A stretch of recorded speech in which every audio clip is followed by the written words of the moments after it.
નમસ્કાર, જય સોમવારે.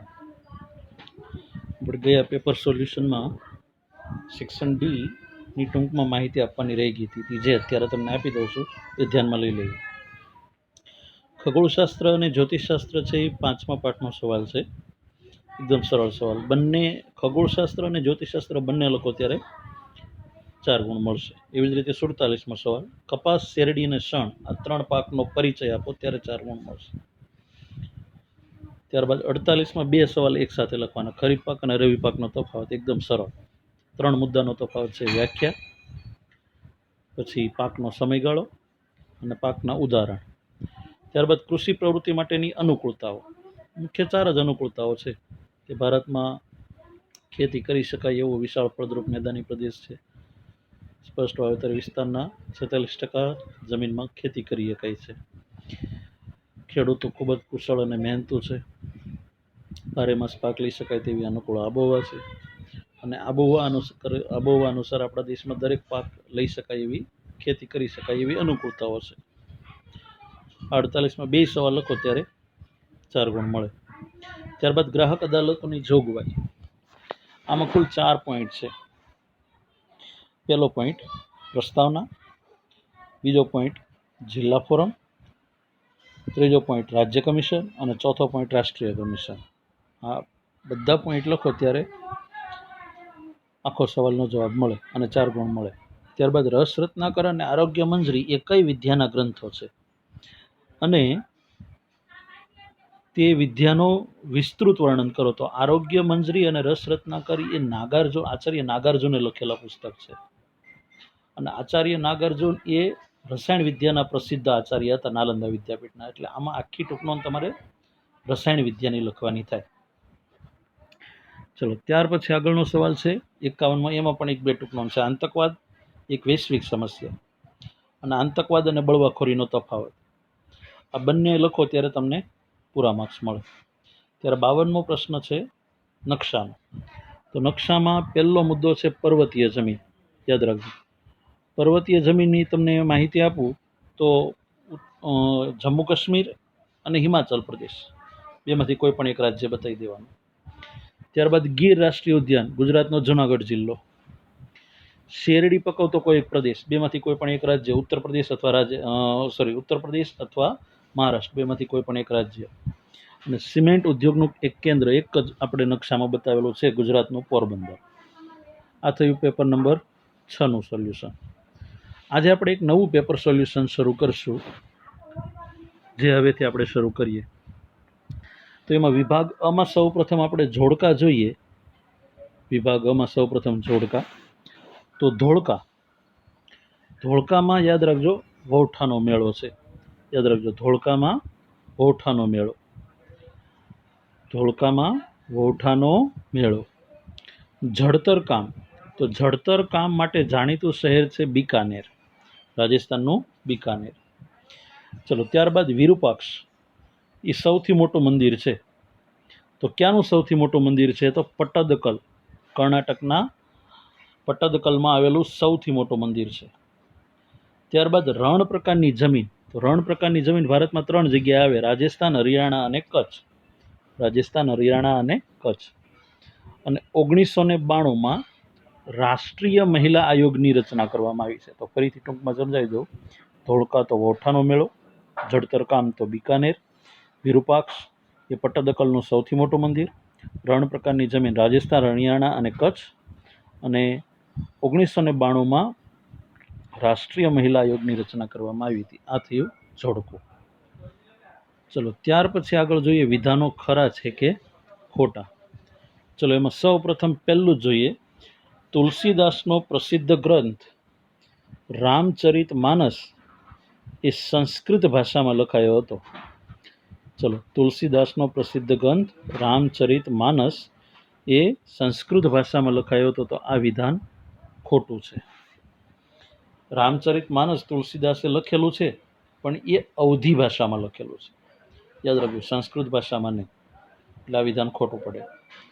તક્ષશિલા એ પ્રાચીન ગાંધાર શહેરની રાજધાનીનું શહેર હતું. તો આ વિધાન સાચું છે. યાદ રાખજો, તક્ષશિલા એ પ્રાચીન ગાંધાર પ્રદેશની રાજધાનીનું શહેર હતું.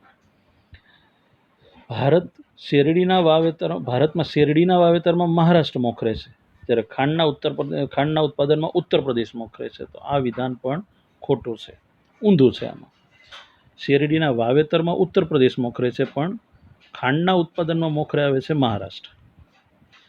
પ્લાસ્ટિક ઉદ્યોગને મૂનરાઇઝ ઇન્ડસ્ટ્રી તરીકે ઓળખવામાં આવે છે. તો આ વિધાન પણ ખોટું છે. મૂનરાઇઝ નહીં, પણ સનરાઇઝ ઇન્ડસ્ટ્રીઝ આવે છે. સ્ટાર્ટઅપ ઇન્ડિયાની યોજના યુવા બેરોજગારોને નવા આઈડિયા સાથે ઉદ્યોગ સાહસિક બની સ્વરોજગાર તરફ પ્રેરે છે. તો આ વિધાન એકદમ સાચું છે. એટલે પહેલું ખોટું, બીજું ખરું, ત્રીજું ચોથું ખોટું અને પાંચમું ખરું. આ થયા ખરા ખોટા. ચલો હવે જોઈએ સંક્ષિપ્તમાં જવાબ. ચલો એમાં પહેલો જ સંક્ષિપ્તમાં જવાબ જોઈએ તો રંગ શ્યામ, લાંબુ પહોળું માથું. રંગ શ્યામ, લાંબુ પહોળું માથું. ત્યાર પછી આગળ કીધું ટૂંકું કદ, ચપટું નાક. એ કઈ પ્રજાની શારીરિક વિશેષતા હતી? તો આ વિશેષતા યાદ રાખજો, ઓસ્ટ્રેલોઇડ પ્રજાની હતી. ફરીથી યાદ રાખજો, રંગ શ્યામ, લાંબુ પહોળું માથું, ટૂંકું કદ અને ચપટું નાક એ ઓસ્ટ્રેલોઇડ પ્રજાની વિશેષતા છે. વહીવટી વિજ્ઞાનની કૃતિ કઈ છે? તો વહીવટી વિજ્ઞાનની કૃતિ કૌટિલ્યએ લખેલું અર્થશાસ્ત્ર એ વહીવટી વિજ્ઞાનની ઉત્તમ કૃતિ છે. ચલો ત્યારબાદ કઈ જમીનમાં દ્રાવ્ય ક્ષારોનું પ્રમાણ વધારે હોય છે? તો રણ પ્રકારની જમીનમાં કઈ જમીનમાં દ્રાવ્ય ક્ષારોનું પ્રમાણ વધારે હોય છે? તો એ પીટ પ્રકારની જમીન. એનું મુખ્ય કારણ, પીટ પ્રકારની જમીનમાં દ્રાવ્ય ક્ષારોનું પ્રમાણ કેમ વધારે હોય છે? કારણ કે 4 મહિના તો પાણીમાં ડૂબેલી જ હોય. જ્યાં પાણીમાં ડૂબેલી હોય ત્યાં દ્રાવ્ય ક્ષારોનું પ્રમાણ વધારે હોય છે. 15 માર્ચનો દિવસ ભારતમાં કયા દિવસ તરીકે ઉજવાય છે? 15 માર્ચ. તો 15 માર્ચનો દિવસ ભારતમાં વિશ્વ ગ્રાહક અધિકાર દિવસ તરીકે ઉજવવામાં આવે છે. ચલો પહેલું ઓસ્ટ્રેલોઇડ, બીજું કૌટિલ્યનું અર્થશાસ્ત્ર, ત્રીજું પીટ અથવા તો દલદલ પ્રકારની જમીન અને 15 માર્ચ એટલે કે વિશ્વ ગ્રાહક અધિકાર દિવસ. ચલો ત્યાર પછી આગળની ખાલી જગ્યાઓ જોઈએ. તો ખાલી જગ્યામાં પહેલો જ, ખાલી જગ્યાની રચનાઓ મુખ્યત્વે સંધકડી બોલીમાં છે તો કબીર. યાદ રાખજો, ખાલી જગ્યાની રચનાઓ મુખ્યત્વે સંધકડી બોલીમાં છે તો કબીર. બ્રહ્મગુપ્તે ખાલી જગ્યા નામના ગ્રંથમાં ગુરુત્વાકર્ષણના નિયમોનો ઉલ્લેખ કર્યો છે. તો બ્રહ્મગુપ્તે એના નામ પરથી એક ગ્રંથ લખ્યો તો બ્રહ્મ સિદ્ધાંત. યાદ રાખજો, બ્રહ્મગુપ્તે કયા ગ્રંથમાં? તો બ્રહ્મ સિદ્ધાંત. યુનેસ્કોએ ચાંપાનેરને ઈસવીસન ખાલી જગ્યામાં વૈશ્વિક વારસાના સ્થળોની યાદીમાં, યુનેસ્કોએ ચાંપાનેરને યાદ રાખજો કે તો ઈસવીસન 2004માં અમલમાં મૂક્યો હતો. જો આમાં 3 MCQ આવે છે. એમાં એલિફન્ટાની ગુફા કે તો 1987 આવે, ચાંપાનેર કે તો 2004 અને રાણીની વાવ કે તો 2014. ઈસવીસન 2001થી 2005ના સમયગાળા દરમિયાન ભારતીયોનું સરેરાશ આયુષ્ય કેટલું હતું? ઈસવીસન 2001થી 2005ના સમયગાળા દરમિયાન આપણું સરેરાશ આયુષ્ય હતું 63.2 વર્ષ. યાદ રાખજો, આપણું ભારતીય સરેરાશ આયુષ્ય કેટલું હતું 2001થી 2005ના સમયગાળામાં? તો 63.2 વર્ષ, જે વધીને 2015 સુધીમાં આપણું 67.5 એટલે કે 68 વર્ષ થયું હતું. ચલો ત્યાર પછી આગળ, ભારતમાં નક્સલવાદી આંદોલનની શરૂઆત સૌ પ્રથમ ઈસવીસન 1967માં પશ્ચિમ બંગાળમાં થઈ હતી. યાદ રાખજો, ભારતમાં નક્સલવાદની આંદોલનની શરૂઆત સૌ પ્રથમ ઈસવીસન 1967માં પશ્ચિમ બંગાળના નક્સલબારી વિસ્તારથી થઈ હતી. યાદ રાખજો, પશ્ચિમ બંગાળના નક્સલબારી વિસ્તારથી શરૂ થઈ હતી. ફરીથી યાદ રાખજો, પહેલી ખાલી જગ્યામાં કબીર, બીજામાં બ્રહ્મ સિદ્ધાંત, ત્રીજામાં 2004, ચોથામાં 63.2, પાંચમામાં 1967. ચલો ત્યાર પછી આપણે જોઈએ સાચો વિકલ્પ. ચાળો નૃત્ય એટલે કયું નૃત્ય? તો આદિવાસીઓનું નૃત્ય. પછી આ એક વિધાન તો આપણે વારંવાર સવાલમાં પણ ચર્ચા કરી ગયા છે. તાજમહેલની એક મહેરાબ ઉપર કયું વિધાન અંકિત થયેલું છે? તો સી વિભાગ આવે, સ્વર્ગના બગીચામાં પવિત્ર દિલોનું સ્વાગત છે. ચલો ત્યાર પછી આગળનો 22મો સવાલ જોઈએ. તો 22મા સવાલમાં એટલે કે 22મો MCQ. તો 22મો MCQ, દેશમાં હરિયાળી ક્રાંતિ પછી કયા પાકનું ઉત્પાદન બમણું થયું? તો ઘઉંનું. યાદ રાખજો, હરિયાળી ક્રાંતિ પછી કયા પાકનું ઉત્પાદન બમણું થયું? તો ઘઉંનું. ભારતમાં આધુનિક ઢબે જહાજ બાંધવાના મુખ્ય 2 કેન્દ્રો છે. યાદ રાખજો, આમ તો મુખ્ય 5 કેન્દ્રો છે. આધુનિક ઢબે જહાજ બાંધવાના મુખ્ય કેન્દ્રો કેવા હોય? તો મુખ્ય 2 કેન્દ્રો વિશાખાપટ્ટનમ અને મુંબઈ. અહીંયા બીમાં વિશાખાપટ્ટનમ સાચું, ચેન્નાઈ ખોટું. સીમાં કોચી સાચું, કંડલા ખોટું. ડીમાં પારાદ્વીપ સાચું, તિરુવનંતપુરમ ખોટું. એટલે કે 23માં વિશાખાપટ્ટનમ અને મુંબઈ. 24માં ભારતમાં સૌથી મોટો લઘુમતી સમુદાય? તો મુસ્લિમ. એટલે કે 22માં ઘઉંનું, 23માં વિશાખાપટ્ટનમ અને મુંબઈ, અને 24માં મુસ્લિમ સમુદાય. આ થયો સેક્શન એ. હવે આપણે સેક્શન બીની શરૂઆત કરીએ. તો સેક્શન બીમાં પહેલો જ આપણો સવાલ છે, એસ્ટ્રેલોઇડ પ્રજાની લાક્ષણિકતાઓ જણાવો. તો આ ચર્ચા આપણે આગળના પ્રશ્નપત્રમાં જ આપણે કરી નાખી હતી, એટલે કે આ પ્રશ્નમાં આપણે એની ચર્ચા નહીં કરીએ. ચલો ત્યાર પછી આગળનો સવાલ આપણો છે, આર્ય પ્રજા પ્રકૃતિ પ્રેમી પ્રજા હતી, કારણ આપો. યાદ રાખજો, એટલે આમાં તમે આર્યોનો પરિચય આપો તો પણ ચાલે. આર્ય પ્રજા, યાદ રાખજો, પ્રકૃતિ પ્રેમી પ્રજા હતી, કારણ આપો. તો એમાં પહેલો જ મુદ્દો આપણે વર્ણવ્યો, એટલે કે આપણે સવાલ નંબર 26. ચલો એમાં પહેલો જ મુદ્દો જોઈએ તો આર્યો અન્ય સમકાલીન પ્રજા કરતાં સૌથી વિકસિત પ્રજા હતી. તેઓ આર્ય સંસ્કૃતિ અને સભ્યતાના નિર્માતા હતા. આ ટૂંકમાં આર્યોનો પરિચય છે. આર્ય પ્રજા એક એવી પ્રજા હતી કે તેણે ભારતમાં એની સાથે રહેલી જે સંસ્કૃતિ હતી એના ઉમદા તત્વો અપનાવીને એક સમન્વયકારી સંસ્કૃતિનું સર્જન કર્યું હતું. હવે આપણો મૂળ સવાલનો જવાબ છે કે આર્ય પ્રજા પ્રકૃતિ પ્રેમી કેમ હતા?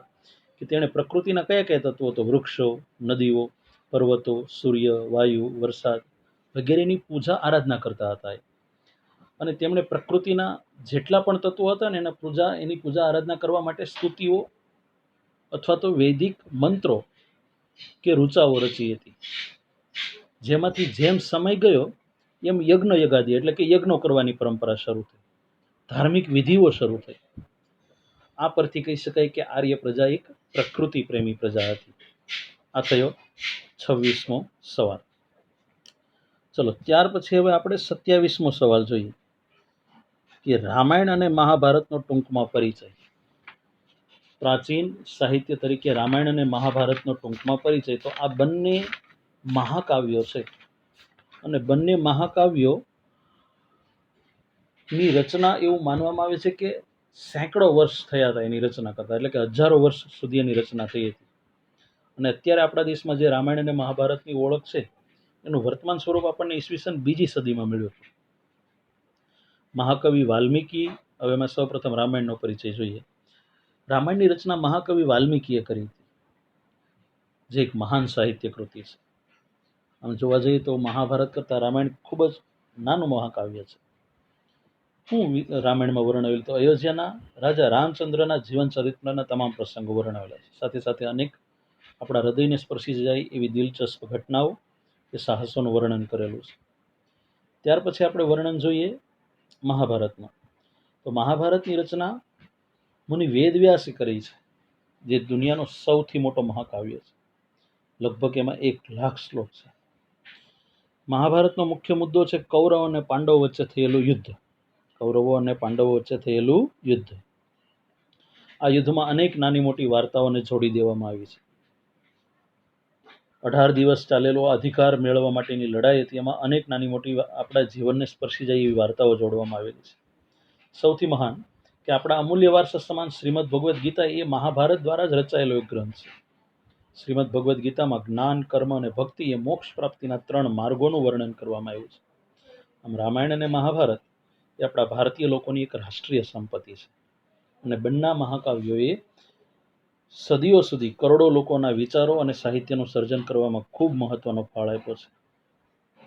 ત્યાર પછી 28મો સવાલ, મધ્યયુગનું ઉર્દુ સાહિત્યનો વિકાસ. એ પણ આપણે ગયા પ્રશ્નપત્રમાં ચર્ચા કરી ગયા છીએ. ચલો, ત્યારબાદ જમીન ધોવાણ એટલે શું? જમીન ધોવાણ અટકાવવાના ઉપાયો. તો જમીન ધોવાણ એટલે શું? તો એની મુખ્ય વ્યાખ્યા કેવી હોય ને, તો જમીન ધોવાણ એટલે યાદ રાખજો, જમીન ધોવાણ અટકાવવાનો ઉપાય. એમાં જમીન ધોવાણની વ્યાખ્યા મારે તમને કેવી હોય, તો ગતિશીલ હવા અને ગતિશીલ પાણી દ્વારા જમીનની ઉપરની માટીના ફળદ્રુપ કણોનું એક સ્થળેથી બીજા સ્થળે દૂર ઢસડાઈ જવું, એને જમીનનું ધોવાણ કહી શકાય. જમીન ધોવાણ અટકાવવાના મુખ્ય ઉપાય કેવાય, તો જમીન ઉપર થતી પ્રાણીઓની અતિચરાણ પ્રવૃત્તિ અટકાવી દેવી. ઢોળાવવાળી જમીનમાં સમોચ્ચ રેખીય પગથિયા પદ્ધતિથી વાવેતર કરવું, એટલે કે ખેતી કરવી.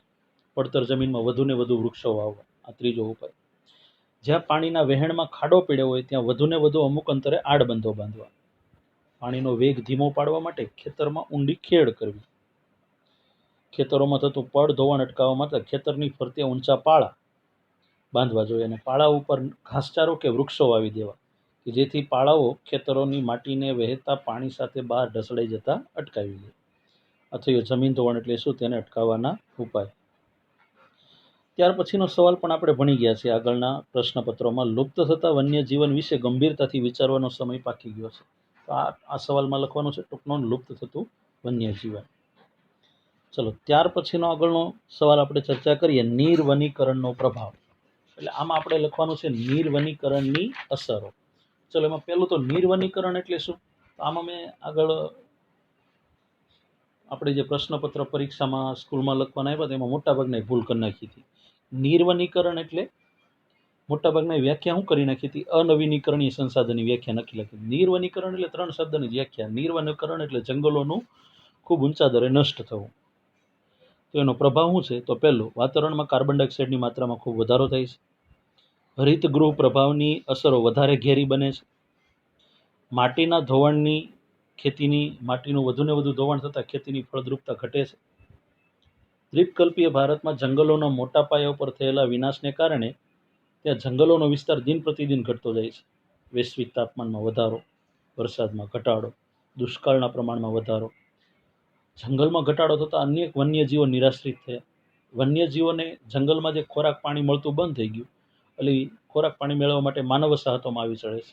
એટલે ક્યારેક માનવ વસાહતોમાં આવી ચડેલા માંસાહારી વન્યજીવો જંગલની નજીક રહેતા વસવાટ કરતા લોકોના, પશુપાલકોના પાલતુ પ્રાણીઓનો શિકાર કરી એનું મારણ કરે છે. એટલે માનવી અને વન્યજીવો વચ્ચે સંઘર્ષ થાય છે અને એને કારણે પણ કેટલાય વન્યજીવો લુપ્ત થવા લાગ્યા છે. એટલે આ થયો નિર્વનીકરણની પ્રભાવ. ચલો, ત્યારબાદ 32મો સવાલ જોઈએ. તો 32મો સવાલ શું છે? યોગ્ય જળ વ્યવસ્થાપન જળ સંકટથી બચાવે છે. તો 11મા પાઠનો સવાલ છે, જળ વ્યવસ્થાપન માટેના ઉપાય. આ સવાલ એ છે, યાદ રાખજો, જળ વ્યવસ્થાપન માટેના ઉપાયો. તો જળ વ્યવસ્થાપન માટે આપણે શું કરી શકીએ? આ સવાલ ફરીથી કહી દઉં છું, યોગ્ય જળ વ્યવસ્થાપન આપણને જળ સંકટથી બચાવે. તો આમાં જળ વ્યવસ્થાપન માટે કઈ કઈ બાબત ધ્યાનમાં રાખવી જોઈએ લખવાની છે. તો પહેલો જ મુદ્દો, કઈ કઈ જગ્યાએ પાણીનો બગાડ ઓછો કરવો? તો બગીચાના છોડને પાણી પાવા, વાહનો ધોવા, નાવા ધોવા માટે, શૌચાલયમાં, વોશ બેસિનમાં સાદું પાણી કરકસરપૂર્વક વાપરવું. અહીંયા વિવિધ પ્રક્રિયાથી શુદ્ધ થયેલું પાણી વાપરવું હિતાવહ નથી. નંબર 2, જળ સંરક્ષણ અને જળ વ્યવસ્થાપનની જેટલી પણ પ્રવૃત્તિ કરી એમાં લોકજાગૃતિ પેદા કરી ત્યાંના સ્થાનિક લોકોને ખાસ આ પ્રવૃત્તિમાં જોડવા જોઈએ. જળાશયોને પ્રદૂષણથી અટકાવવા, કારણ કે પ્રદૂષણથી બરબાદ થયેલા જળાશયોને સારું બનાવવા માટે વર્ષોના વર્ષો લાગી જાય છે. ઉપયોગમાં લેવાયેલું પાણી શક્ય હોય તો પુનઃ ઉપયોગ માટે પ્રયત્ન કરવા. ઉદાહરણ તરીકે ઘરે ફિલ્ટરમાંથી નીકળેલું બગાડયુક્ત પાણી કચરા પોતામાં વાપરી શકીએ. કચરા પોતામાં વપરાયેલું પાણી આપણે ઘરના છોડને પાવા માટે વાપરી શકીએ. એટલે આવી રીતે શક્ય હોય તો પુનઃ ઉપયોગ કરવો પાણીનો. ભૂમિગત જળનો ઉપયોગ કરતા એકમો ઉપર દેખરેખ રાખવી. ત્યારબાદ કુવા, ટ્યુબવેલ, ખેત તલાવડી જેવા જળાશયો જળસ્ત્રાવ એકમોનો ઉપયોગ વધારવો. પાણીની પુરવઠાની પાઇપલાઇનમાં પ્રદૂષણ થતું અટકાવવા માટે હંમેશા એને ભરેલી રાખવી, જેથી નુકસાન થયે તાત્કાલિક એનું સમારકામ કરી શકીએ અને નુકસાનવાળા ભાગ દ્વારા પ્રદૂષણ ન થાય તાત્કાલિક સમારકામ થવાથી, અને બહાર પાણી જતું પણ અટકી જાય. ચલો ત્યાર પછી આગળનો 10મા પાઠનો સવાલ છે. શણ ઉદ્યોગ, સોરી નહીં 10મા પાઠનો નહીં, 13મા પાઠનો સવાલ છે. શણ ઉદ્યોગ પશ્ચિમ બંગાળમાં શાથી વિકસ્યો છે? યાદ રાખજો, શણ ઉદ્યોગનો પશ્ચિમ બંગાળમાં શાથી વિકાસ થયો છે? તો એનું પહેલું કારણ, 33મા સવાલનો પહેલો મુદ્દો જોઈએ કે શણને સંશોધિત કરવા, મતલબ સાફ કરવા માટે પુષ્કળ પાણી જોઈએ છે. આથી મોટાભાગની શણની મિલો પશ્ચિમ બંગાળમાં હુગલી નદીના કિનારે જ આવેલી છે. આ પહેલું કારણ. બીજું, પશ્ચિમ બંગાળમાં પુષ્કળ, આપણા દેશનું 80% શણ પશ્ચિમ બંગાળમાં જ પાકે છે. એટલે શણ ઉત્પાદક ક્ષેત્રની નિકટતા, એટલે નજીકથી શણનો કાચો માલ મળી જાય. સસ્તા જળ પરિવહનની સુવિધા, શણને સંસાધિત કરવા પુષ્કળ પાણી હુગલી નદી દ્વારા મળી જાય છે. સસ્તો માનવ શ્રમ છે. બેંક અને વીમાની સગવડ છે. જે ઉત્પાદન થયું એને નિકાસ કરવા માટે બંદરની પણ સગવડ છે. તો આ બધી અનુકૂળતાને કારણે મોટાભાગનો શણ ઉદ્યોગ પશ્ચિમ બંગાળમાં જ વિકસ્યો છે. ચલો ત્યાર પછી આપણે જોઈએ સવાલ 34મો. તો આપણો 34મો સવાલ છે પર્યાવરણીય અતિક્રમણને રોકવાના ઉપાયો. તો પહેલા તો પર્યાવરણીય અતિક્રમણ એટલે શું? યાદ રાખજો, પર્યાવરણીય અતિક્રમણ એટલે શું? તો પર્યાવરણીય અતિક્રમણ એટલે શું? તો કયા કયા કુદરતી પરિબળો યાદ રાખશો? ભૂકંપ, જ્વાળામુખી વિસ્ફોટ, દાવાનળ, ભૂપ્રપાત, પૂર, ચક્રવાત, સુનામી જેવા કુદરતી પરિબળ. અને માનવ સર્જિત કારણોને કારણે પર્યાવરણના તત્વો જેવા કે જળ, જમીન અને વાયુ પ્રદૂષિત થઈ પર્યાવરણની ગુણવત્તામાં ઘટાડો થાય અને પર્યાવરણીય અતિક્રમણ કહેવાય. તો એને અટકાવવા માટે આપણે કયા ઉપાય કરી શકીએ? તો પહેલું, ઔદ્યોગિક વિકાસનું યોગ્ય આયોજન અને ઉપકરણની ગુણવત્તા જાળવવી. તો ઔદ્યોગિક વિકાસનું યોગ્ય આયોજન કેવી રીતે થાય? તો પ્રદૂષણ ફેલાવતા ઉદ્યોગો હંમેશા માનવ વિસ્તારોથી, માનવ વસાહતોથી દૂર સ્થાપવા. નંબર 2, એમાં સારા યંત્રો અને ઉપકરણો વસાવવા, અને એ વસાવેલા ઉપકરણોની ગુણવત્તા લાંબા સમય સુધી જળવાઈ રહે એ માટે એનું સારું સંચાલન થઈ શકે એવી વ્યવસ્થા કરવી કે જેથી પ્રદૂષણ અટકાવી શકાય. નંબર 2, ઈંધણની યોગ્ય પસંદગી. ઈંધણની યોગ્ય પસંદગી અને તેના ઉચિત ઉપયોગથી આપણે હવાનું પ્રદૂષણ અટકાવી શકીએ. ઉદાહરણ તરીકે કોલસાના સ્થાને આપણે ખનિજ તેલ વાપરી શકીએ, એટલે કે ડીઝલના સ્થાને પેટ્રોલ, અને પેટ્રોલના સ્થાને હજી સીએનજી કે એલપીજી વાપરીને ધુમાડો ઓછો કરી શકાય, એટલે કે હવાનું પ્રદૂષણ ઘટાડી શકાય. હવામાં ઉત્સર્જિત થતા પ્રદૂષકોને ફિલ્ટર, પ્રેસિપિટેટર્સ અને સ્ક્રબર જેવા સાધનોની મદદથી જતા રોકી શકીએ, જે આપણે ધુમાડાને શુદ્ધ કરે છે. આ હવા પ્રદૂષણ અટકાવવાના ઉપાય. હવે જળ પ્રદૂષણ અટકાવવાના. ઉદ્યોગો દ્વારા થતા પ્રદૂષિત જળને નદીમાં છોડતા પહેલા એનું શુદ્ધિકરણ કરવાથી જળ પ્રદૂષણમાં ઘટાડો થાય. એટલે કે ઉદ્યોગોના પ્રદૂષિત પાણીને વિવિધ પ્રક્રિયામાંથી પસાર થઈ શુદ્ધ કરીને નદીમાં છોડવા યોગ્ય બનાવવું જોઈએ. આ જળ પ્રદૂષણ અટકાવવાનો ઉપાય. હવે જમીન પ્રદૂષણ અટકાવવા માટે. જમીન પ્રદૂષણ અટકાવવા માટે શું કરવું? કે જમીન અને ભૂમિનું પ્રદૂષણ નિયંત્રિત કરવા માટે મુખ્ય 3 ઉપાય છે. તો વિભિન્ન સ્થળોએથી કચરો, જમીન પ્રદૂષણ થાય એવો કચરો સાફ કરીને એક જગ્યાએ ભેગો કરવો. હવે એ કચરામાંથી પુનઃચક્રિય, એટલે કે પુનઃ ઉપયોગમાં આવે એવા કચરાનો ઉપયોગ કરી નાખવો, અલગ કરીને ઉપયોગ કરી નાખવો. હવે જે વધ્યો છે એ કચરો ક્યાંય વપરાશે નહીં, ક્યાંય વાપરવા યોગ્ય કચરો નથી, તો એ કચરાને જમીનમાં દાટી નિકાલ કરવાનો. એ પણ ક્યાં દાટવો? કે પડતર કે બિનફળદ્રુપ કે રણ પ્રકારની જમીન હોય એમાં દાટીને એનો નિકાલ કરવો. ચલો ત્યાર પછી ગરીબી માટેના જવાબદાર કારણોની સ્પષ્ટતા. હવે આમાં ગરીબી માટેના કારણો તો ઘણા બધા આવે છે.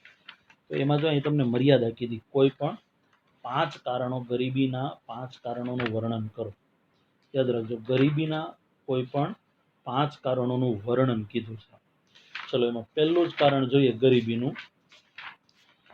તો આપણા દેશમાં મોસ્ટલી તમે જો ગરીબી જુઓ તો આપણા દેશમાં ગરીબી માટે મુખ્ય જવાબદાર છે વરસાદની અનિયમિતતા, કારણ કે આપણા દેશના મોટાભાગના ખેડૂતો ખેતી કરે છે. બીજી બાજુ સિંચાઈની પૂરતી સગવડ નથી, આને કારણે ખેડૂતોની આવક ઓછી રહી છે. ગામડામાં ચોમાસાની ઋતુ સિવાયમાં, ચોમાસાની ઋતુમાં તો ખેડૂતો ખેતી કરી લે, સિંચાઈની સગવડ ન હોય એટલે બાકીની ઋતુમાં બેસવું પડે. હવે જે ખેતી સિવાયનો બીજો ધંધો કરવો હોય તો ગામડામાં કોઈ વૈકલ્પિક રોજગારીનો પણ અભાવ છે. ચલો કદાચ વૈકલ્પિક રોજગારી મળતી હોય તો ગામડાના લોકોના, ખેડૂતોમાં કૃષિ સિવાયના બીજા વ્યવસાયો કરવા માટે જરૂરી શિક્ષણ, જ્ઞાન, તાલીમ કે કુશળતાનો અભાવ જોવા મળે છે. આને કારણે પણ ગામડાના લોકો મોટે ભાગે ગરીબ જોવા મળે છે. ત્યાર પછી આગળનો મુદ્દો, અત્યારે આપણે ગરીબીના કારણોની ચર્ચા કરી રહ્યા, એમાં 3 કારણો જોયા. એવી જ રીતે ગામડામાં મોટે ભાગે જ્ઞાતિ પ્રથા તેમજ પરંપરાગત રૂઢિઓને કારણે રીત રિવાજો કે પરંપરાઓ નિભાવવા પાછળ ગજા બારના ખર્ચ કરવા પડે છે, લગ્ન પ્રસંગો, મરણ પ્રસંગોમાં. અને પોતાની ક્ષમતા ન હોય તો પરિવાર સમાજને દેખાડવા માટે ખર્ચ કરવો પડે છે. એટલે એને કારણે ગામડાના ખેડૂતો દેવાદાર બને છે. અને આ બધા ખર્ચા પાછા બિન ઉત્પાદક, એમાંથી એને કોઈ આવક નથી થતી. એટલે ગામડાનો ખેડૂત ગરીબને ગરીબ જ રહે છે.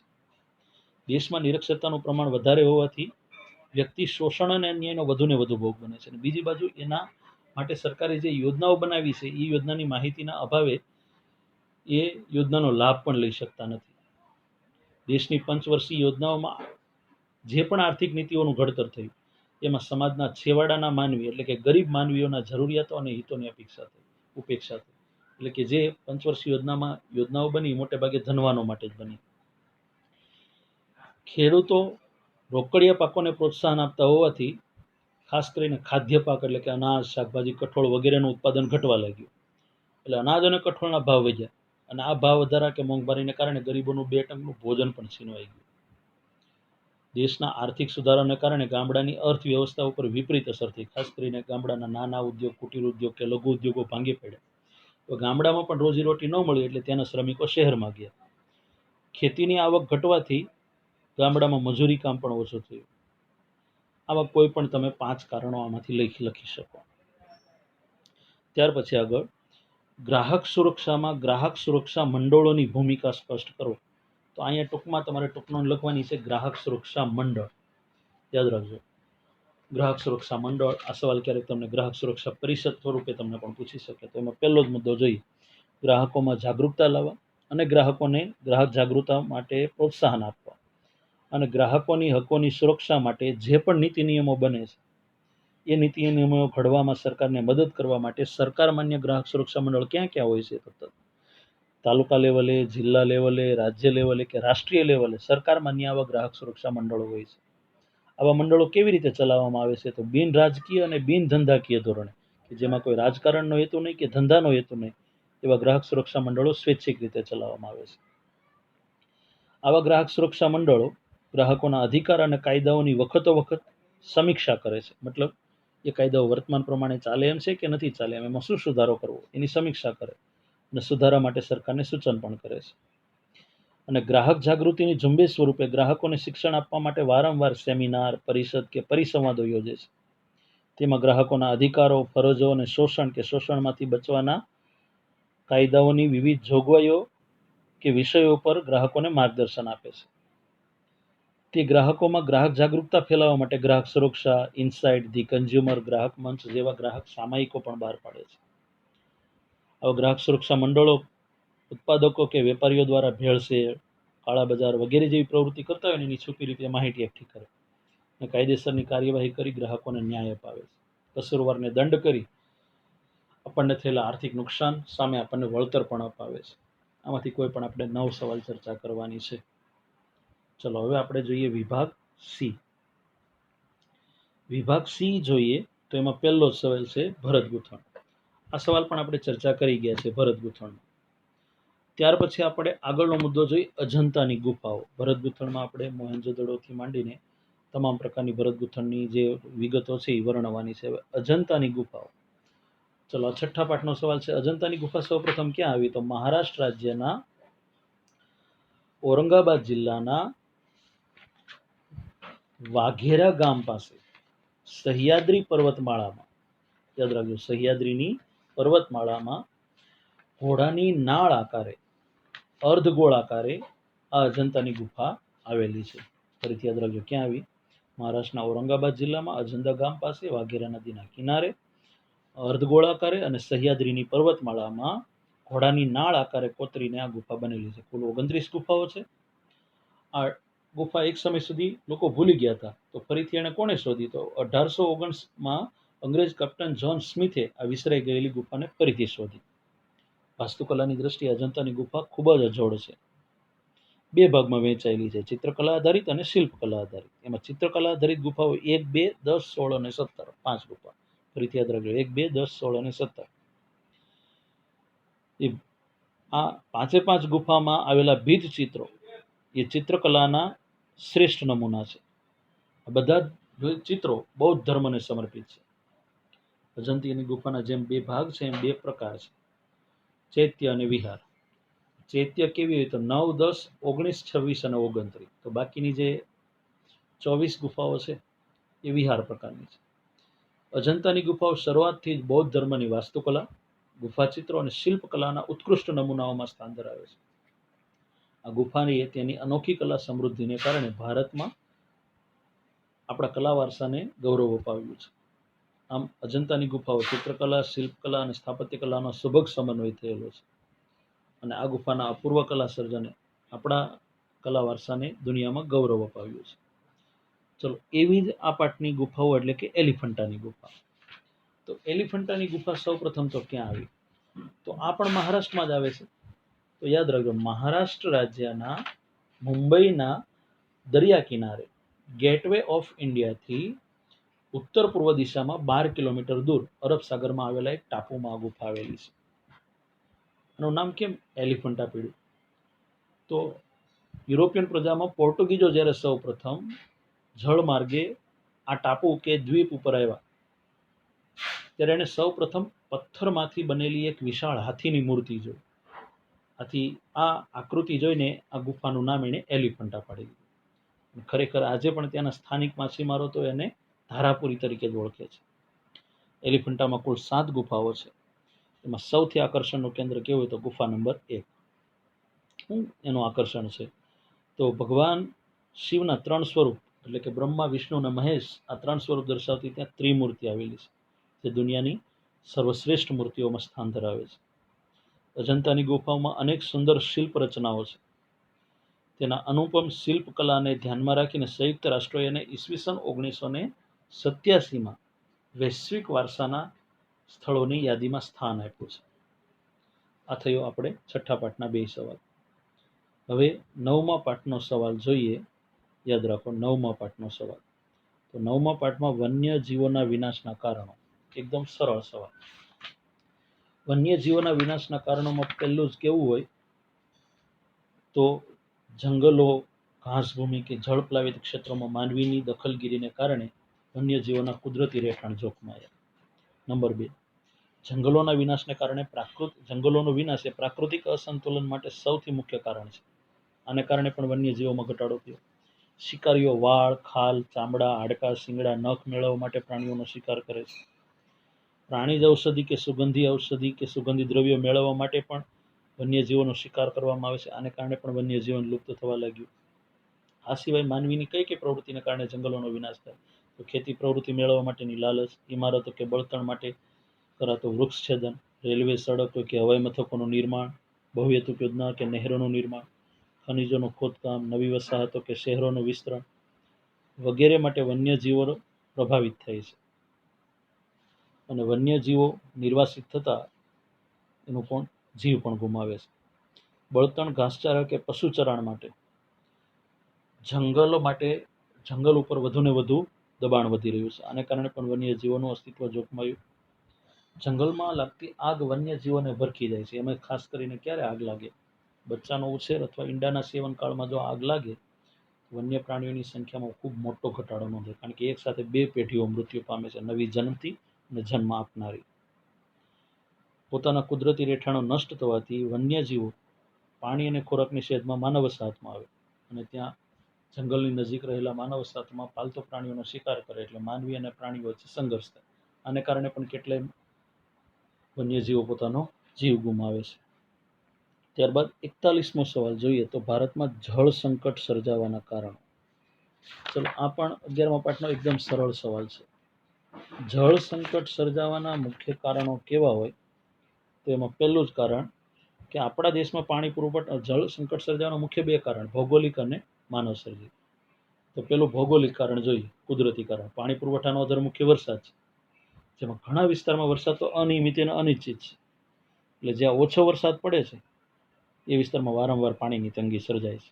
ખાસ કરીને પાણીની ગંભીર સમસ્યા ભારતમાં ક્યાં?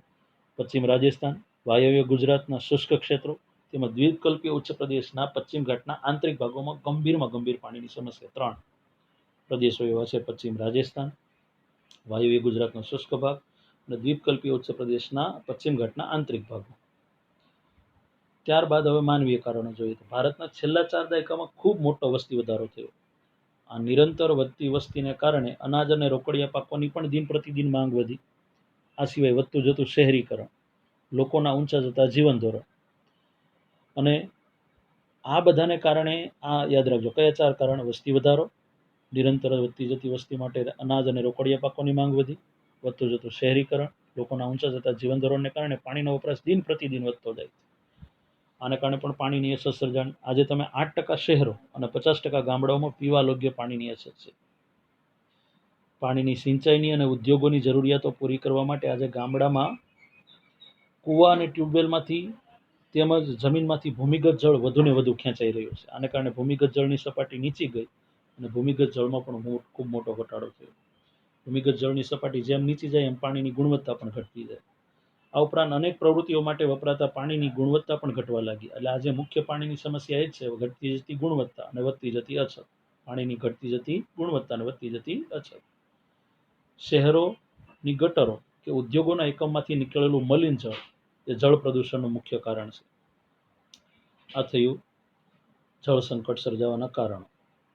ચલો, ત્યાર પછીનો સવાલ છે ગરીબી રેખા નીચે જીવતા પરિવારોની લાક્ષણિકતાઓ. એ પણ આપણે ગયા પેપરમાં સોલ્યુશન કર્યો.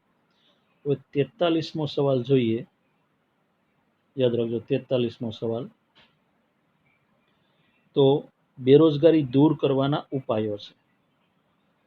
બેરોજગારી દૂર કરવા માટેના ઉપાયો કયા કયા કરી શકાય? તો આમાં ઉપાયોનો સવાલ તો બહુ મોટો છે. તો એમાં માત્ર ખાલી ટાઇટલ લખવાના છે, બેરોજગારી દૂર કરવાના ઉપાયો. તો બેરોજગારી દૂર કરવાના ઉપાયોમાં જો માત્ર આપણે ટાઇટલ લેવા હોય તો એમાં પહેલો જ કે ભારતમાં બેરોજગારી દૂર કરવા માટે શું કરવું જોઈએ? તો દેશનો ઝડપી આર્થિક વિકાસ કરવો જોઈએ. શ્રમ પ્રધાન ઉત્પાદન પ્રવૃત્તિ દ્વારા વપરાશી ચીજવસ્તુનું ઉત્પાદન કરતા ગૃહ ઉદ્યોગ, ગ્રામોદ્યોગ કે ઓનર ઉદ્યોગોના વિકાસ ઉપર ભાર મૂકવો જોઈએ. જમીન સુધારણાના કાર્યક્રમો અને જમીન ટોચ મર્યાદાના કાયદાનો ચુસ્તપણે અસરકારક અમલ કરવો જોઈએ. ગ્રામીણ વિસ્તારોમાં રોજગાર વૃદ્ધિના ઉપાયો અને કાર્યક્રમનો અસરકારક અમલ કરવો જોઈએ. આ સિવાય જો એના મુખ્ય ટાઇટલ આપણે લખવા હોય તો ઉત્પાદન ક્ષેત્રે ટેકનોલોજીમાં ફેરફાર, શિક્ષિત અને યુવા બેરોજગારીમાં ઘટાડવા માટેના પ્રયાસ કરવા જોઈએ. Make in India, skill India, digital India જેવા કાર્યક્રમોનો સફળતાપૂર્વક અમલ કરાવવો જોઈએ. શ્રમ શક્તિનું આયોજન કરવું જોઈએ. ઉદ્યોગ સંબંધી વિકાસ કરવો જોઈએ અને રોજગાર વિનિમય કેન્દ્રોનો અસરકારક રીતે અમલ કરવો જોઈએ. ચલો, ત્યાર પછી આગળનો મુદ્દો છે મહિલા સમાનતા અંગે ગુજરાત સરકારની વિવિધ યોજનાઓ. મહિલા સમાનતા માટે ગુજરાત સરકારની વિવિધ યોજનાઓનો પરિચય. જે આગળ મેં બધા ટાઇટલ વર્ણવ્યા એ પૂરેપૂરા વર્ણવવાના છે. આ 3 ગુણનો સવાલ છે એટલે પહેલા 9 ટાઇટલ લખી નાખવાના છે બેરોજગારી દૂર કરવાના ઉપાયમાં. એમાં પછી કોઈ પણ 4 વર્ણવવાના છે. ચલો, મહિલા સમાનતા માટે ગુજરાત સરકારે કયા કયા પ્રયાસ કર્યા? તો મહિલા સમાનતા માટે ગુજરાત સરકારે અનેક યોજનાઓ અમલમાં મૂકી છે. તો એમાં યોજનાઓના ટૂંકમાં ખાલી નામ તમને કહી દઉં. તો એમાં પહેલું ગુજરાત સરકારે કર્યું છે શાળા પ્રવેશોત્સવ. યાદ રાખજો, ગુજરાત સરકારે પહેલો કાર્યક્રમ અમલમાં મૂક્યો છે શાળા પ્રવેશોત્સવ અને કન્યા કેળવણી રથયાત્રા શરૂ કરી. ત્યારબાદ 33%થી ઓછો જ્યાં સાક્ષરતા દર હોય એવા ગરીબ પરિવારોની મહિલાઓને પ્રાથમિક અને માધ્યમિક શાળાના શિક્ષણ વચ્ચે વિદ્યાલક્ષ્મી બોન્ડ આપ્યો. ત્યારબાદ સરસ્વતી સાધના યોજના અંતર્ગત 1.5 લાખ કન્યાઓને દર વર્ષે વિનામૂલ્ય સાયકલ અને બહાર ગામ અભ્યાસ અર્થે જતી મહિલાઓને એસટી બસમાં મફત મુસાફરી. આ સરસ્વતી સાધના યોજના. મહિલાઓને કિશોરીઓને પોષણયુક્ત આહાર અને કૌશલ્યના વિકાસ માટે સબલા યોજના. સરકારી નોકરીઓમાં મહિલાઓને 33% અનામત અને સ્થાનિક સ્વરાજ્યની ચૂંટણીઓમાં 50% અનામત આપવામાં આવી. શ્રમજીવી અને વૃદ્ધ મહિલાઓનું જીવન નિર્વાહ માટે પેન્શન આપીને એનું જીવન સુરક્ષિત બનાવવા માટે રાષ્ટ્રીય સ્વાવલંબન યોજના અમલમાં મૂકી. મહિલાઓને આર્થિક રીતે સ્વાવલંબી બનાવવા માટે સખી મંડળ દ્વારા મિશન મંગલમ યોજના શરૂ કરી. મહિલાઓનું આરોગ્ય જાળવવા માટે મમતા કાર્યક્રમ દ્વારા મમતા કાર્ડ આપીને બાળકોનું અને માતાઓનો મૃત્યુદર ઘટાડવાનો પ્રયાસ કર્યો. અને બેટી બચાવો અભિયાન દ્વારા બેટી બચાવો, બેટી વધાવો અને બેટી પઢાઓ નામનું અભિયાન ચલાવવામાં આવ્યું. અનુસૂચિત જાતિ અને અનુસૂચિત જનજાતિના મહિલાઓની પ્રસૂતા મહિલાઓ માટે ચિરંજીવી યોજનાઓ અમલમાં મૂકી. તો આ બધી યોજનાઓ વિગતવાર વર્ણવવાની છે. ચલો, ત્યારબાદ માનવ વિકાસ એટલે શું, તેના મુખ્ય ઉદ્દેશો. ગઈકાલે આપણે માનવ વિકાસ એટલે શું એ જોયું, તો એના મુખ્ય ઉદ્દેશો કયા છે. તો માનવ વિકાસનો મુખ્ય ઉદ્દેશ છે દેશનો સર્વાંગી વિકાસ સાધવો અને નાગરિકોના જીવન ધોરણની ગુણવત્તા ઊંચે લઈ જવી. સૌ નાગરિકોના જીવનની તમામ તકોનું સર્જન કરવું. સૌ નાગરિકો માટે જીવનની તમામ સમાન તકોનું સર્જન કરવું, જેથી દરેક નાગરિકો સાર્થક, સફળ અને સર્જનાત્મક જીવન જીવી શકે, એ માનવ વિકાસનો મુખ્ય ઉદ્દેશ છે. આ થયા વિભાગ સી ના સવાલો. હવે આપણે વિભાગ ડી ની ચર્ચા કરીએ. તો વિભાગ ડી માં પહેલો, પ્રાચીન ભારતમાં ગણિતનું યોગદાન. તો પ્રાચીન ભારતનું ગણિત વર્ણવવાનું છે. તો પ્રાચીન ભારતે દુનિયાને ગણિત શાસ્ત્રની કઈ કઈ ભેટ આપી, તો એ સૌ પ્રથમ વર્ણવીએ. તો એમાં પહેલું જ કેવું હોય, શૂન્યની સંજ્ઞા, દશાંશ પદ્ધતિ, બીજ ગણિત, રેખા ગણિત, વૈદિક ગણિત, બોધાયન પ્રમેય. ત્યાર પછી બધી આર્યભટ્ટની શોધ. આર્યભટ્ટે શૂન્યની સંજ્ઞા અને દશાંશ પદ્ધતિ, અને બધી શોધ આર્યભટ્ટિયમ નામના ગ્રંથમાં લખી. પાઈની કિંમત 22/7. આ કઈ રીતે સાબિત કર્યું, તો વર્તુળનો પરિઘ અને તેના વ્યાસનો ગુણોત્તર નો અચલાંક પાઈ બરાબર થાય, એ રીતે સાબિત કર્યું. આ ઉપરાંત આર્યભટ્ટે ભાગાકારની આધુનિક પદ્ધતિ સહિત અષ્ટાંગ ગાણિતિક પદ્ધતિઓ, સરવાળા, બાદબાકી, ગુણાકાર, ભાગાકાર, વર્ગ, વર્ગમૂળ, ઘન, ઘનમૂળ જેવી અષ્ટાંગ ગાણિતિક પદ્ધતિઓ શોધી. આ સિવાય એણે 2 ગ્રંથ લખ્યા, 10 ગતિકા અને 10 ગીતિકા અને આર્ય સિદ્ધાંત. આર્ય સિદ્ધાંતમાં એણે જ્યોતિષશાસ્ત્રના મૂળભૂત સિદ્ધાંતોનું સંક્ષેપમાં વર્ણન કર્યું છે. આ સિવાય એણે કઈ કઈ ગણિતના મૂળભૂત પ્રશ્નોનો ઉકેલ શોધ્યો છે, તો આ સિવાય એણે બીજગણિત, અંકગણિત, રેખાગણિતના મૂળભૂત પ્રશ્નોનો ઉકેલ શોધ્યો. ગુત્સમદ નામના ઋષિએ અંકની પાછળ શૂન્ય લખી લખવાની પ્રક્રિયા શોધી, અનંત રકમો લખવાની પ્રક્રિયા શોધી. પ્રાચીન ભારતના ગણિતશાસ્ત્રીએ તો એકની પાછળ 53 જેટલા શૂન્ય લખી બનતી રકમના નામ લખ્યા. મોહેંજો-દડો અને હડપ્પા જેવા નગરોમાંથી જે અવશેષો મળ્યા તોલવાના અને માપવામાં, એમાં પણ દશાંશ પદ્ધતિ વપરાણી હતી. એની ઓળખ આપણને મેઘાતિથિ આપી. 1150માં મહાન ગણિતશાસ્ત્રી ભાસ્કરાચાર્યએ લીલાવતી નામનો ગણિત નામનો પ્રખ્યાત ગ્રંથ લખ્યો. આ ઉપરાંત એને બીજગણિત, અંકગણિત અને ખગોળશાસ્ત્ર ઉપર પણ ગ્રંથ લખ્યા. એને 2 શોધ્યું, સરવાળા અને બાદબાકીના ચિહ્નો શોધ્યા. બ્રહ્મગુપ્ત નામના ગણિતશાસ્ત્રીએ સમીકરણના પ્રકાર શોધ્યા. મહાન ગણિતશાસ્ત્રી આપસ્તંભે સલ્વસૂત્ર નામનો ગ્રંથ ઈસવીસન 800 પૂર્વે લખ્યો, જેમાં વૈદિક યજ્ઞો દરમિયાન બોલાતી જુદી જુદી વેદીઓના પ્રમાણ નિશ્ચિત કર્યા. આ જ રીતે બોધાયને ઈસવીસન 800 વર્ષ પૂર્વે બોધાયન પ્રમેય સાબિત કર્યું ત્રિકોણમિતિના સિદ્ધાંતને આધારે. આ સિવાય જુદા જુદા ગણિતશાસ્ત્રી બોધાયન, કાત્યાયન, આપસ્તંભે પણ જુદા જુદા ગણિતના સંશોધનો પોતપોતાના ગણિતના ગ્રંથોમાં ચર્ચા કરી છે. ત્યાર પછી આગળનો 47મો સવાલ છે વિવિધ કૃષિ પદ્ધતિઓ. 3 કૃષિ પદ્ધતિ આવે, પ્રકાર કહે તો 6 આવે, પદ્ધતિ કહે તો 3 આવે. સજીવ, ટકાઉ અને મિશ્ર. તો સજીવ ખેતીની ટૂંકમાં જઈએ તો જે ખેતીમાં યુરિયા કે બીજા કોઈ રાસાયણિક ખાતર કે જંતુનાશક દવાનો ઉપયોગ કરવામાં ન આવતો હોય, આથી એને સજીવ ખેતી કહેવાય. તો પાકના પોષણ માટે અથવા જમીનના પોષણ માટે રાસાયણિક ખાતરને બદલે છાણિયું ખાતર કે અળસિયાનું ખાતર કે કમ્પોસ્ટ ખાતર વપરાય. તો પાકમાં રોગ આવ્યો હોય તો એના સંરક્ષણ માટે ગૌમૂત્ર, લીમડાનું દ્રાવણ કે છાશ વગેરે વપરાય. હવે આમાં કોઈ રસાયણ જ ન વપરાય, એટલે ખેતીની પેદાશો પોષણયુક્ત હોય, એના સ્વાદ, મીઠાશ અને સોડમ કુદરતી જ હોય છે.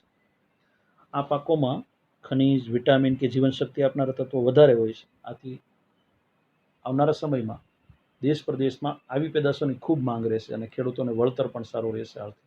ટકાઉ ખેતી. આ ખેતીમાં જમીનની ફળદ્રુપતા લાંબા સમય સુધી જળવાઈ રહે એ માટે પાકની ફેરબદલી, પાકના પોષણ માટે રાસાયણિક ખાતરનો જરૂર પૂરતો જ ઉપયોગ, કીટક અને નીંદણ નિયંત્રણ માટે જંતુનાશકોને બદલે જૈવિક નિયંત્રણ, જળ સંરક્ષણ વગેરે જેવી બાબતોની પૂરતી કાળજી રખાય, એટલે લાંબા સમય સુધી જમીનની ફળદ્રુપતા જળવાય એવા ઉપાય કરવામાં આવે. અને મિશ્ર ખેતી એટલે કે આ પ્રકારની ખેતીમાં ખેતી તો કરવામાં જ આવે, સાથે સાથે ખેતીની સાથે બીજી આવક મળે એ કેવી પ્રવૃત્તિ કરવામાં આવે, તો પશુપાલન, મરઘા બતકા ઉછેર, મધમાખી ઉછેર, મત્સ્ય ઉછેર જેવી પ્રવૃત્તિ કરવામાં આવે છે. આ થઈ કૃષિ પદ્ધતિઓ. ત્યાર પછી આગળનો સવાલ છે ભારતની ખેતી પર વૈશ્વિકીકરણની અસરો. ભારતની ખેતી પર વૈશ્વિકીકરણની કઈ કઈ અસરો થઈ છે. તો પહેલો જ મુદ્દો કે ભારત સરકારે કૃષિ ક્ષેત્રે વૈશ્વિકીકરણની નીતિ અપનાવી હોવાથી ખેડૂતોને ખેત પેદાશોની આયાત નિકાસ સરળ બની. તમે અવલોકન કરો, આજે ગુજરાતના કપાસ, મરચાં અને તલ ચીનના બજારમાં વેચે અને વિશ્વના ફળો આપણે આપણા દેશમાં ચાખીએ છીએ. આ સંજોગોમાં ખેત પેદાશના પ્રમાણ, પ્રકાર અને સ્વરૂપ બદલાય છે.